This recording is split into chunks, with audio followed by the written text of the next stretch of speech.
Hi, Kyle Gorman here, and I want you to think before you send that next email. You know, email has become such a critical part of our companies and how we do business, but it also sets a very serious tone for our company culture, not only in how we send emails and what we send, but also in when we send emails. And that's what I want to talk about today, is when we're sending emails. You know, we try to tell our employees that we care about their personal time, and we want them to make sure to really leverage that and utilize that and absorb that and take it all in. But we don't always send that message when we send an email at 7 or 8 o'clock at night, or at 10, 11 o'clock at night, or we wake up in a frenzy in the middle of the night at 3 o'clock in the morning. We've got to get something out. And what happens is, if you have really hungry and motivated employees, then oftentimes what happens is, even though you're just sending something off just because you need to get this off your chest, off your desk, off of your to-do list, and that's when you had time to get some work done, what you've done is you've tempted them to also go ahead and get some work done and go ahead and send that email and go ahead and respond.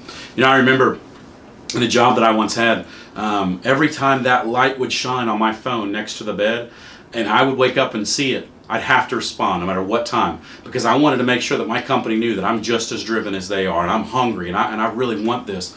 And part of it is just because of my personality, that if it's there, I need to find out what it is, or I wouldn't be able to go back to sleep. I couldn't think about it. And a situation came up with me just recently. I was sitting having dinner with my wife and my kids, and I was on my phone, and I was checking some emails, and my little 6-year-old baby girl said, "Daddy, quit working on that and pay attention to me."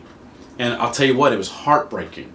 And what I don't want you to do as a business leader, don't put your employees in that situation. Don't tempt them. Don't encourage that drive and hunger to be working for you and working with you when they don't really need to be. And I'll tell you the other benefit for you is, if that is not part of your norm, if you can set up an email at 10 o'clock at night and just save it in your drafts and wait till 8:30 the next morning before you send it out, then when there is a crisis and something comes up and it's 7 o'clock at night on a Friday and you've got to get a hold of an employee and you send them a message, they're going to be much more inclined to go ahead and get on that, because they recognize this is not the norm. There must be a situation here that my boss needs me right now, and so I want to handle this.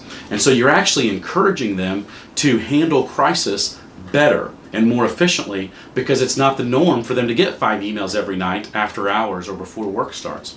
So think about those things before you send those emails at night. You've got to discipline yourself to say, this is not critical. This is not a crisis. This can wait. Don't tempt your employees to take time away from their families. Hey, as always, I appreciate your feedback. If you have any questions, I'd love to hear them. If there's any topics that you want to listen to, leave them in the comments, or you can contact me directly. Subscribe to the YouTube channel, like the Facebook page, follow me on Twitter, and as always, please make it a great day.